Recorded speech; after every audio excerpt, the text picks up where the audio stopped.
wake up, it's the morning. Wake up, the day is dawning. Wake up, it's time to start the day. So everybody's gotta wake up, wake up, wake up. It's the morning. Wake up, the day is dawning. Wake up, it's time to spill some tea. So everybody's gotta wake up, wake up. Everybody, welcome to Wake Up with T. Oliver. I'm T. Oliver Reed, your host, and yes, you have seen me in multiple Tony Award-winning musicals on Broadway, but now you get to see me sit down virtually with friends, peers, and colleagues while we discuss Broadway, life, and beyond. So let's get to talking. Episode 7, The Actra-vist.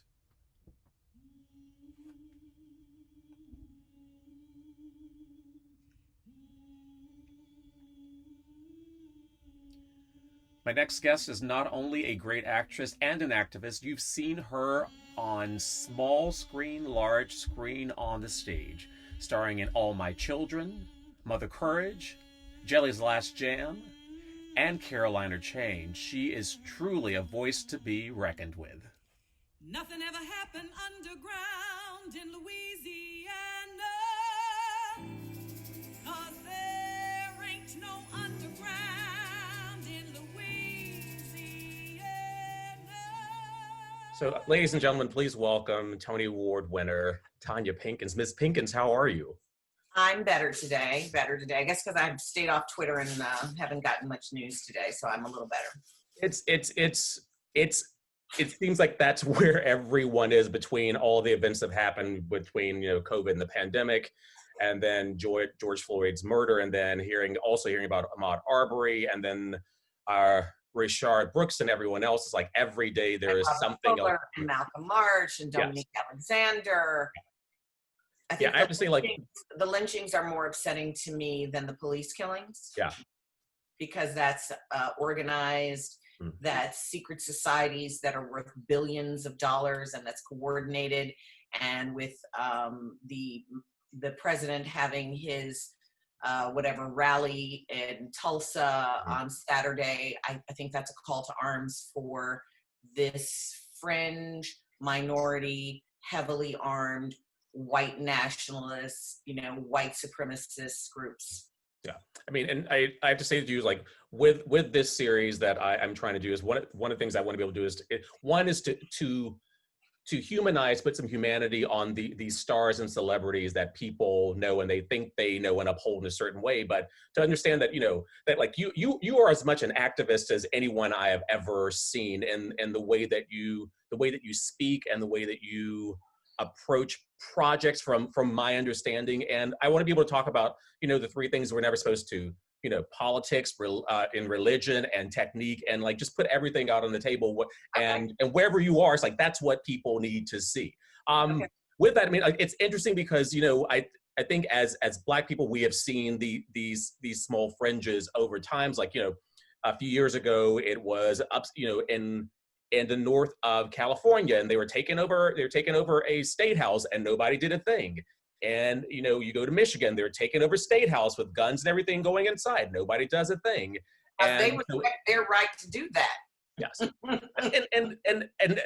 and with women, how has that, because you grew up in Chicago, correct? Yeah. And as I was Googling, because you got to Google people and make sure you know what your father was a police officer at one point. So from someone who has seen that side of just the police brutality or police officers and their work, and then seeing where we are in New York and other cities dealing with that kind of brutality, and then seeing the number of white nationalists or whatever they want to call themselves today that we know are infiltrating those ranks so that they can lawfully hold guns and do what they're doing. Well, I mean, how are you approaching this? How are you finding yourself not being fiery all the time over what you're seeing and reading and hearing? I'm fiery all the time. if you went on my Twitter feed, the white people are just, they're hating like crazy. They're calling me a racist and I hate them. And they're like, I am. I'm just going in and with it. And they're easy targets because they're not even smart. You know, they don't even have good vocabularies. And, you know, they want to try to, I'm like, I'm from Chicago. I do the dozens. You want to throw some name calling? Let me show you how some name calling goes. That shit is fun for me. That's just like some game plan that we did as a child. They just they're like little children, but not even intelligent little children. Because I mean, I was watching an intelligent woman, like I watched a bit of the conversation you had yesterday with Donna Murphy, and one just that back and forth that you all were having and the way you're talking it, and you said something that I had not thought about, and just how white cisgender men are at the top of this totem pole, and then where everyone else falls in, and how, you know, the possibility of white women, like, you know, they're 1 degree off of being 1 degree, and so and like yet they're taking over all the EEOC. All of diversity is about if you get a white woman, then you've solved your diversity issues. Yes. So I mean, and so with you, I mean, because again, it's like, you know, we live through this all the time with what you have seen. I mean, you've been working on Broadway for 30 years now, at least. My first Broadway show was 1981, I think. 39 plus, but just yes. I mean, so considering, I mean, you've been in this business, and I want to talk about the fact that you went back to school and went to law school. It's like, but from now, it's like how has the business changed, or how has it not changed from your perspective from when you started on Broadway? I don't know, because, you know, I don't do it much anymore. There's certainly a lot more Black people, which is lovely. When I started out, you were either a singer or you were an actor. You didn't get to do both. So when I wanted to do, I came here in a musical. When I wanted to do acting things, I had to cut off my hair and have a certain kind of look, because actors looked a certain way. But then if you wanted to be in a musical, then you had to go get the long hair and you had to look like a chocolate dip Barbie doll. So, you know, I had to flip back and forth with that a few times, reinventing myself. And now, you know, anybody can do anything. And I love that. I love that. And I love that these young people can go from TV to film to Broadway to music. That's a fantastic thing. I think that's the biggest change I see. Other than that, not much else has changed. Yeah. Well, I mean, and with that, I mean, I mean, again, and anything you don't want to answer, you cannot answer. If there's something I don't want to answer, I won't answer, but I can't imagine what that would be. But honestly, like, because being an outspoken Black woman, do you think that is that part of the reason that you don't work on Broadway as much as you, or as others, or that's just a choice that you made that you didn't want to anymore? Well, I can't think of anything that's been on Broadway that I wanted to be in that I didn't get to be in. So there have been things that I've been offered on Broadway that I just found a way to not do. Because there's certain people I know that we're not going to work out together in the room. I can look at your body of work and what's going on, and it's like, you know what?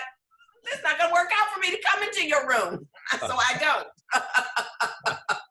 So and with that, I mean, you were on a hit daytime series for a long time. What was that experience? How did the going back and forth between what could happen and what couldn't happen with theater, you know, with musicals, dancing, and plays, and then getting into television? How was that for you, and how did that all come about? I don't know what you mean. Ask me a different. I mean, just like the audition process. Was that a concerted effort for you to say, I don't want to do theater for a second, I need to get into something else? Or? Oh no. I always wanted to be on All My Children. Like I grew up in Chicago. That was the #1 All My Children show. I wanted to be on All My Children. Okay, and that was like the first soap opera I got an audition for when I got to New York. And in fact, I have been cast in 10 types in the Actors Theater of Louisville. And I'm a big believer of you make lists of what you want to do, who you want to work with, because that's how you vision it out. Yeah. And I was cast in 10 types at Actors Theater of Louisville. And I had a screen test for All My Children. And I just knew I was getting All My Children. So I turned down Actors Theater of Louisville because I had that screen test on Monday morning. At that time, I wasn't exclusive with any agent, because if I had one agent on both projects, they would have been like, okay, just fly down there and you can fly back or whatever. Monday morning, they had already had an offer out to Debbie Morgan, and she said yes, and I did not get All My Children, and I didn't get 10 Types. I was just unemployed. But then how long was it before you actually got an offer for All My Children? I was 91, I think, or 92. I was doing Jelly's Last Jam at the Taper. And my friend Cynthia Martels told me she was going to screen test for a role on All My Children. And I called my agent and I said, oh my God, would you call them and see if I could come in on that? And Joan Dincheco, God rest her soul, she remembered me from 10 years earlier, and she let me come directly to screen test for Livia, and I got Livia. Wow, that's amazing. That's amazing. I mean that those, again, dreams coming true. And like, I'm one who's late to vision boarding because I've always like kept things in my head, but like I literally, when I hear people say how it's been so visual for them and so like focused on what they've always wanted to do, is like it's nice to see that. I don't think I vision boarded until I was an adult, really. I always just did it in my head, most of my life as a kid. I just imagined myself where I wanted to be. Nice. So can we talk about Jellies for a few minutes? Like the Tony Award winning role for you. I can only imagine what it must have been like in that cast with you and one Stanley Wayne Mathis and Brenda Braxton and Gregory Hines and everyone. What was that experience like when you walk into a room with this kind of Black talent that was all there and all at the top of their games? Well, the talent was, I mean, if you're in a George Wolfe show, that he just always hires. He thinks that an ensemble is a bunch of stars on stage. That is what George Wolfe thinks of as an ensemble, that everybody's a star. So no matter where your eye falls, you are seeing brilliance. White people don't do that. White people think a show is like, you have a bunch of mediocre people and you got to get it to be all bland so that we can do 12 productions of it all over the country. Let's not set the expectations too high. Oh yes, I hear you. I hear you. Well, it's interesting you say that, because I've looked at shows and you look at whoever the lead is, you're like, okay, so they're mediocre, which means that no one can be any better than them because they are the star. So everything trickles down from there. So I mean, for me to hear that, it's like that's spectacular to know that one, he hires a cast so that everyone is a star, and it bumps everybody else up to see what people are doing. Yeah, I mean, I think that's what Lin-Manuel did. He put some superstars all on that stage. There was just nowhere you could look where it was just like, oh, amazing. One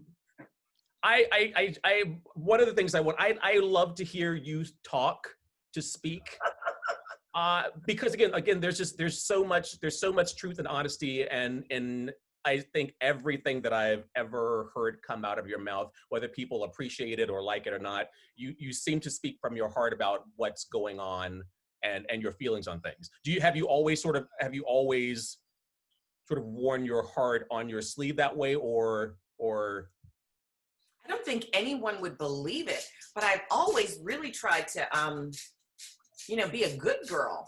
But my truth meter is just really high, and I think that I particularly on the soap operas, I would really try to, when people would say weird or dumb or stupid things, to try to be like, But I think there's something very transparent about me that people would know that I could see through whatever. And so I think there just became a certain point where it was like, oh, that pretending thing doesn't even work for you. So you might as well just say, because they can see it anyway. Yeah. So truth meter thing then. Because I think that most Black performers have their ideas on this, even those who have been huge stars, even those who are Tony Award winners. Was there ever a time, or have you had that moment of if I had been a white woman, I know that I would have gotten this, and this, and had the choice of certain things that I've not been offered in this business because I'm a woman of color? Oh, my entire career. Let's start with the soap opera. The first soap opera I was on was As the World Turned. things. Mm-hmm. You know who my co-stars were? Are you going to say Julianne Moore? Julianne Moore, Uh-huh. Steven Weber, Uh-huh. Marissa Tomei, Uh-huh. Meg Ryan. Uh-huh. We were all kids together. Yeah. On that show. Yes. And certain doors then opened and certain doors did not open. Okay. I could say even from Merrily We Roll Along. Mm-hmm. I remember when that show ended, and Hal was very sad that, you know, the show ended. He pretty much put most of those people in choruses of all his other shows. I did not get in one, and I felt so bad and so sad about that. And I thought, well, I wonder why. You know, I couldn't be in the chorus of Evita or Sweeney Todd because he had companies of those out. Yeah. I didn't get a job. Mm. And I'm sure that it goes on and on from Lots of times. But I trust that I'm where I'm supposed to be, doing what I'm supposed to do, because from this place where I am now, when I look back at the different doors that didn't open that I wanted to open when I opened, I actually have this incredible gratitude for everybody who said no to me, because they got me here, and I'm really happy where I am. uh-huh. I love that. But I know in with you saying that, and the things I'm thinking as you're saying that, just about my own life and friends' lives, and also in this moment that we're in the world, as especially with theater and what's going to happen next. And you know, this shutdown has been something that has smacked so many people in the face that they never thought Broadway would ever shut for any reason. And then on top of that, to have this moment where we are approaching white people and saying, you are either racist or anti-racist, and you have to make the decision now. Mm. Are you finding a lot of people have reached out and said and asked you the question, how are you? I'm sorry this is going on, or you've had crickets from people and you're like, so you're not going to say anything about this, huh? Let me see what I've had. I will tell you that the first day I went outside a couple days ago, white people were more polite than I ever remember them being. It was like, oh, you want to go in the door first? It was like, normally I'm invisible, but I was like really aware of some extra politeness from some white people in New York City. It was like, it was lovely, but it was like, this is definitely some scared white people. I've had many friends, you know, write to me because I've been talking about these things forever, to say, I'm so sorry I pushed back when you would talk about these things, to which I thought, it took a world uprising for you to believe me? You know, I wrote what I wrote about Mother Courage before Oscar's So White, before anybody was publicly talking about racism in our industry. I'm going to say, I was doing it. Yes. And I was just called crazy and difficult, and that is fine. But, you know, I've been saying this for a long time, and more than just saying it, because I'm sure lots of people have said it. Mm. But I'm actually writing an op-ed right now. It's about risk and reward. Mm-hmm. And, you know, words are medicine, words have power. But one of the things I talk about in my book is, once you set an intention for something new, the universe gives you the opportunity to act on your intention. Mm-hmm. So you say, I want green, and I've had red all this time, I want some green. So red keeps showing up. And it's your choice to say no to the red, mm-hmm. because you've visioned green. Yes. You got to choose. But if you keep choosing red, then you didn't really want green. So green is not coming. Well, red may be easy. Well, of course red is easy, but you said you want something else. Yes. So you have to take the risk to give up the thing in your hand, to open up and let what you have go, so that you can get the next thing. And I don't see a lot of people taking the risk. And I think the extent of the risk is also, you know, sets the extent of the reward. Like, to build a skyscraper, you have to dig really, really deeply, deeply down.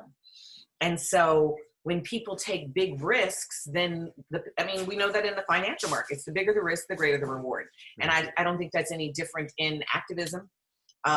You think the Arab Spring, that was somebody self-immolated. Okay, he self-immolated that, and was able to get it on news medias because of cell phones around them. Someone self-immolated. Tiananmen Square, someone was run over by a tank. Yes. Sad to say, he's going to take some white kid whose parents are going to raise holy hell before we see anything happen here. Because every day they kill one more of us. I mean, every day. It's not even every day. Well, it's interesting that you say that I could get the word out. As you're saying that, I want to talk to you about Mother Courage, but also looking at the white kids, that things have to happen to us. Like, I thought that would happen after Newtown and all those children were shot, but the NRA still, nothing happened. So no. With this, I mean, it's like, who does it have to be? Because it's not even that it can be any white child. No, it can't be anybody, because they're not valuable either. Okay, Yeah. It's not that we're just not valuable. They're not valuable either. It has to be somebody of value who has some power and control and is going to raise holy hell and mess with somebody's pocketbooks. So it's got to be somebody of value. No. If just some white people, no, that's not enough. The thing that has been enough right now in this moment is white people seeing these videos of these cops beating the shit out of white people. And cops been beating the shit out of white people too, for white people. Yes. But now they're seeing the protesters, because, protesters think of themselves, they're generally liberal and they're intelligent, and now they're getting their ass beat. Oh, no. Now we're going to have to change some budgets. Yes. Okay? No. So yeah, they gotta take some risks. And sadly, probably one, at least, of very high standing will have to die. Well, thinking of we're talking police, and I was sitting out earlier, and there's so much talk about defunding the police right now, because yes, and they're doing way too much more than they were ever expected to do. I have that sympathy for them. That's all the sympathy they get. Yes, and then but also it's like then you think of like there's all this talks like teachers are doing much more than they were ever intended to do. What have we lost, or what is not a part of our lives anymore that we're expecting, that we've expected police to be things that they're never going to be. They were never meant to be. And teachers that are both parent and chaperone and educator and what have you, is what have we lost, or what have we misplaced that we need to get back in our society to even the playing field or level it out or something? I'm going to reject the question. All right. Because what you are suggesting is that it was ever right. And it was not. I hear you. Yeah. Okay. So we have to go back to the beginning of the establishment of the country, and the fact that a bunch of heathens, the least educated people on the continent, the Brits, got educated last. They weren't literate. They weren't clean. They came over here and killed a great deal of the Indians just from their filth and disease. Okay, so you have these people who are escaping their own servitude, and then they want to come over here and literally recreate the world they just escaped, but they want to be on top. Yeah. Okay? They just want to recreate what they escaped from. And actually, they don't know better. They aren't even literate enough to even imagine a greater world, to imagine what was happening in the Middle East or what was happening in Africa. All they can aspire to is the recreation of the horrible thing that they just left. Yeah. Because they come here and commit a genocide and then decide to build a society. But it's really just for really rich white people. Okay? The poor ones, they were treated like slaves. Irish, Italian, they were slaves. Okay? It wasn't the kind of slavery that they did to us. And I think what people don't realize is the slavery that was inflicted on us was never done to any human beings on the planet. When people want to talk about Africans sold other Africans, sure, because people took care of their slaves. Yeah. They were more of someone you had to take care of and you owed a duty to. They could buy their freedom. Nobody imagined what these white people were going to do here in the Americas. Okay, nobody could have fathomed the level of human cruelty that was inflicted in the Americans. Yeah. So that's a base. And well, with that, how do we fix that problem? I tell people all the time, you have to register and you have to vote, because we have to change legislation. We have to look at state constitutions and see what's on there and what's not on there, and things that we don't want to be laws, or to be able to, we don't want to be enforced. We have to make sure they're stricken from all these books, because there's still things that, you look at Louisiana and Mississippi and probably North Carolina and all these states, and they've left things on. It's like, oh, don't worry about that. We're not going to deal with that. Waiting to find a way to re-enslave someone. Well, I always say the law is what one white man will do for another white man on any given day of the week. Mm-hmm. So I'm not looking for the law to save or protect me. Mm-hmm. And I sort of feel for people who, I spent a lot of my life thinking that the law could do it, and went to law school and really got a good look at the inside of that, and was like, oh no, I don't want to be in that club. Oh no. I have so much more power outside of that club than if I were to actually get in that club. Then you're disempowered, because then you have to serve the club, or the club will disbar you and cut you out, and then they've ruined you. Wow. Okay. No. These mafias, the judges and the lawyers, that's a mafia. The police union, that's a mafia. So how do we fix that? What are your thoughts on fixing it? It's not mine to fix. My time is gone. It's a new generation of people. These young people, they got a whole new way of seeing the world. They don't even want what we want. They're gonna come up with a world I couldn't have even imagined. I'm just waiting to see it, but I think they're gonna burn this one down. There's no fixing this one. Yeah. There is no fixing it. I know. I keep hoping that. I think I'm wishing and hoping and all that there's a way to approach this one. Yeah, and remedy things. But I mean, no. I did my podcast this week is with a guy named Terry Kelly. He's a contemplative, and he cites a number of prisoners of war, and he talks about who didn't survive the war camps. He says the people who had hope, the people who thought, oh, we'll be rescued by Christmas, oh, we'll be rescued by New Year's, they died of broken hearts. That is the place in which hope actually it undermines you. It's like, if you like, this shit is really bad and I'm just hanging here and it's really pretty shitty and maybe I want to get out of here, but I'm gonna keep trying to figure a way out. Like, I understand the desire to have hope, but I think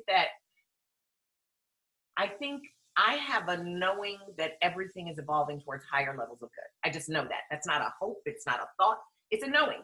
We are evolving towards higher levels of good. Now, in any moment, that might look like utter destruction and chaos, but we can always look to nature to know how everything works. As above, so below. So, even destruction is part of the creative process. So we may have to burn this whole thing down so something new can be born from it, from the ashes. A phoenix can rise from the ashes, but there is no fixing this. Listen, from Tonya Pinkins' lips. With what you're saying now, do you consider yourself a religious person? Are you spiritual, or what leads you through your day? Spiritual. I was raised Catholic.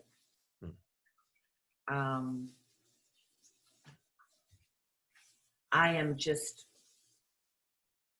very aware that we are co-creating with something, that we are that something that we are co-creating with, and that the more we release our need to be and have an identity that is separate, the more we surrender to being nothing, the more we get to be everything. Yes. That the more I release my need to, as I make myself a vessel for the divine, I am filled with unlimited energy, unlimited power. There's just nothing I can't do. But I'm not doing it. It's being done through me. I'm the vessel and the instrument for something to be working through me. And if it wasn't working through me, it was going to work through somebody else. Yeah. I just choose to consciously allow what this thing that I am to be the vessel and the instrument of the divine. Very good. I want to go back to just that around Mother Courage a bit, because I was listening to another conversation of two women who were talking today, and both actresses, one black and one white, and the white actress saying is like, you know, the levels between nice in a rehearsal room to she's crazy. There may be 10 levels of that for white women, but for a black woman, if she says something or she questions or has issues, it's from 0 to 10 immediately. Well, I have another sort of thought about that. I got to find something in my notes because I want to read it here. Yeah. So I think that, you know, most businesses, they like crazy, real crazy. Mm-hmm. You know, they like people who are hysterical and all of that. There are very few people, and they would have to be intimates of mine, who have experienced my anger or my rage. Mm-hmm. I think for a black person, crazy is intelligent, articulate, not willing to be convinced to go into your delusion. Mm-hmm. That's crazy, because you're supposed to be grateful. Uh-huh. You crazy. You gonna challenge me? You're not gonna just do what I said? You don't feel great? That's crazy for a black person. Yes. Now, if a black person starts screaming and cussing people out and calling them names, oh, that they understand, that they can love. Now you're that exotic, crazy, wild animal that they can play with. Uh-huh. No. When you are calm and still and just reasoned, no, that's crazy. Mm-hmm. They would like you to get animalistic. That they understand. Mm-hmm. No, I've never, there's actually, there's one person that I actually read for filth, and he's no longer alive. Mm-hmm. But only ever once in my life has I ever had to do that to anyone. Mm-hmm. It's well, I think also like we've at least I have gotten to the point where it's like, I keep so much, and then I let it go, as you say, I let it go with my intimates, my friends, so that we have these conversations so that I can go back and do what they feed on that.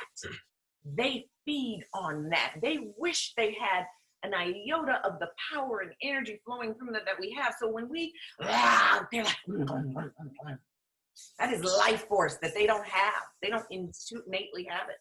Mm-mm. Wait, so you were looking for a quote or something? I was looking for this wonderful quote that I wanted to read. Okay, yes. I got to put my glasses on. Though the colored man is no longer subject to barter and sale, he is surrounded by an adverse settlement which fetters all his movements. In his downward course, he meets with no resistance, but his course upward is resented and resisted at every step of his progress. If he comes in ignorance, rags, and wretchedness, he conforms to the popular belief, culture belief of his character. And in that character, he is welcome. But if he shall come as a gentleman, a scholar, and a statesman, he is hailed as a contradiction to the national faith concerning race, and his coming is resented as impudence. In one case, he may provoke intemperance, derision, but in the other, he is an affront to pride and provokes malice. Do you know what that's from? No, what is that from? That is Frederick Douglass on September 25th, 1883.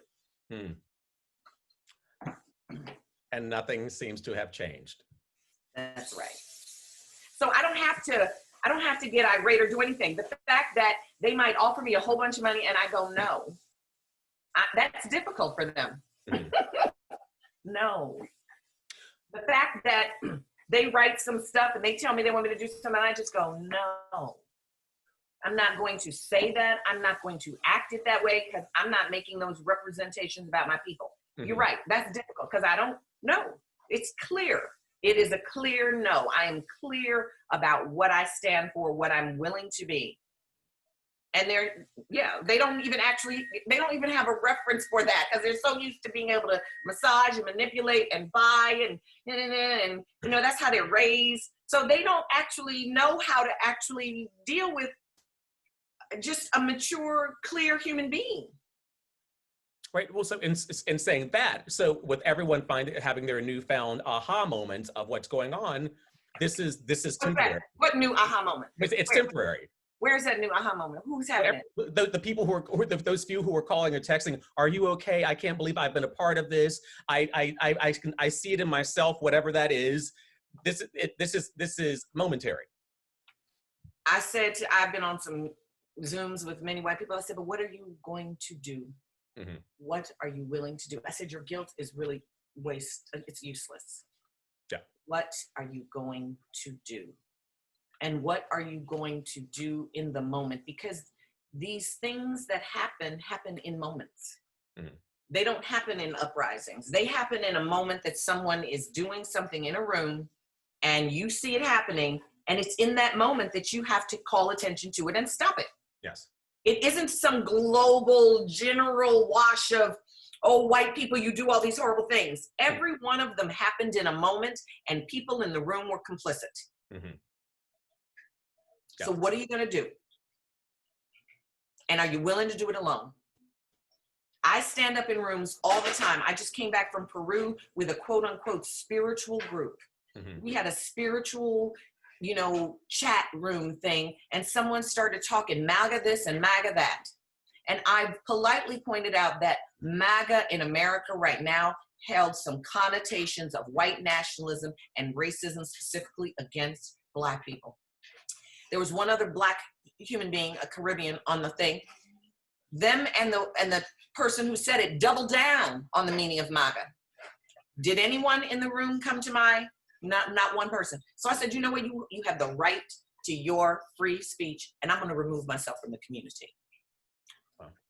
That's the only power I have. And now I know that's not a community I want to be in, because as far as I'm concerned, they support Nazism. Mm-hmm. So that's all I can do. I went to the person who organized that. I said to them, hey, this is not cool. And their response was, well, I wasn't on the chat. I thought, you're their leader. Mm-hmm. Okay. I saw later that they sent out an email saying, we don't want you to bring your politics in here. Lame. Because people saying MAGA don't think that's politics. Nope. They think that's just truth. Yes.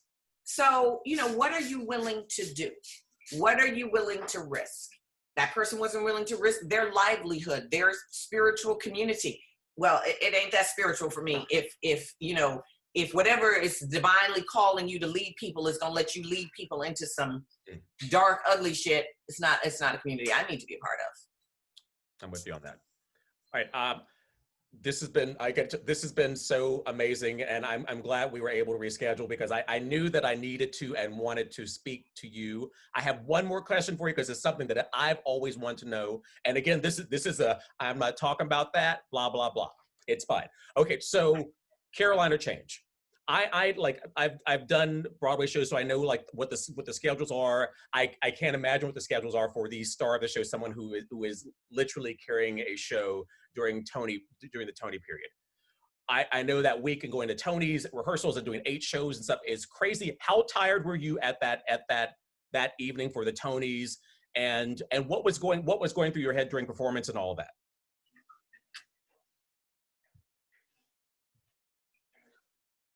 It's a complicated question. Mm-hmm.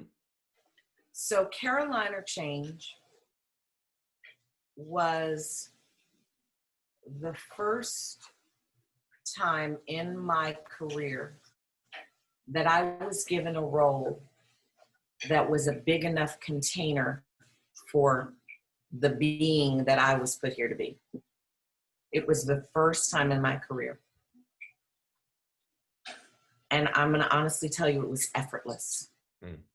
It was effortless. I didn't ever have to take a script home or a score home. It was effortless. It was like really just feeling the spirit moving through me.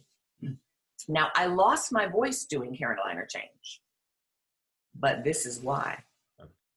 They made me work with a voice coach, and it was very bad. Mm-hmm. It was terrible. And I don't think I have ever recovered from it. So they couldn't believe that it was easy and effortless for me.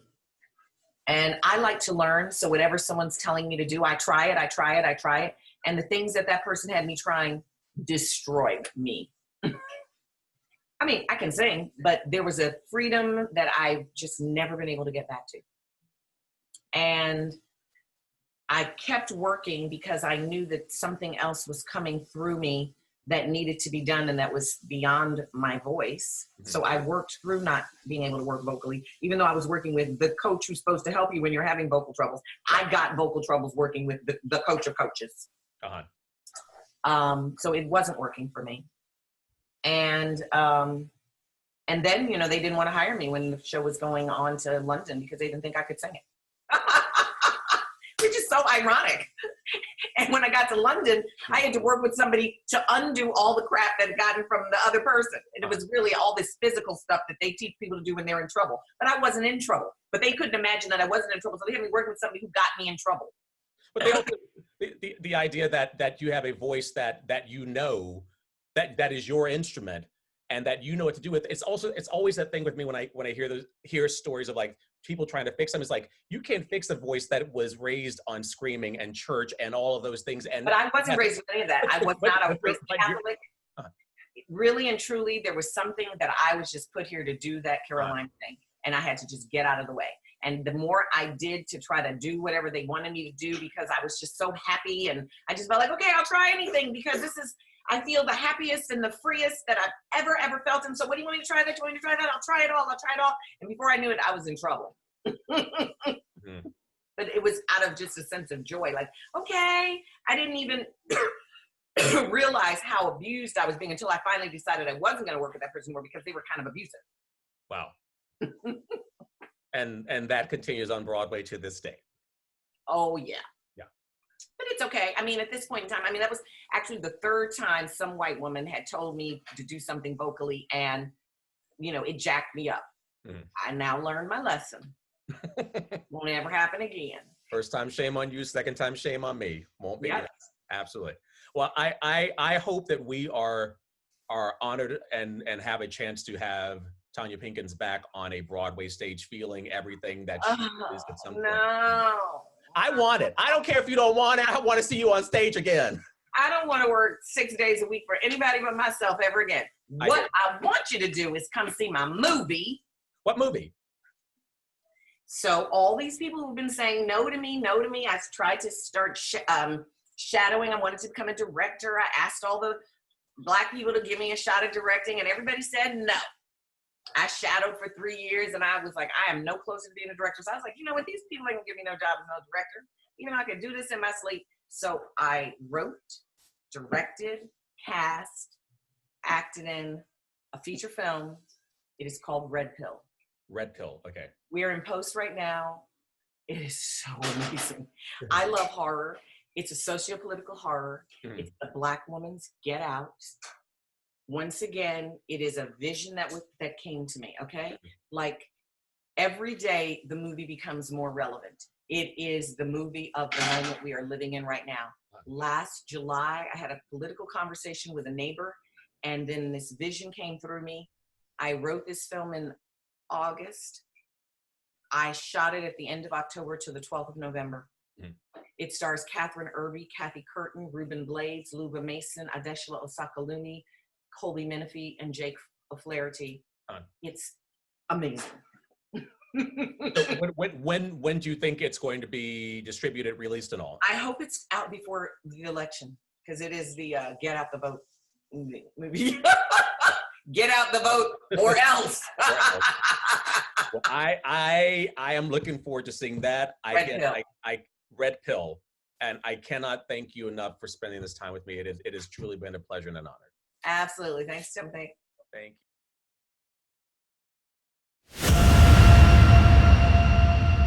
We are a majority in this country, and we're gonna win the election. Do you know what the red pill is? A red pill is someone who infiltrates a group and then destroys them from the inside. This place is spooky. Take it easy. You know what, guys? I'm gonna go back tomorrow.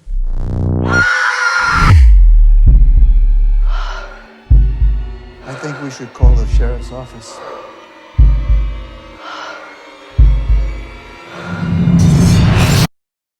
What is that? What do we do, Amelia? We die. But we take some of them with us.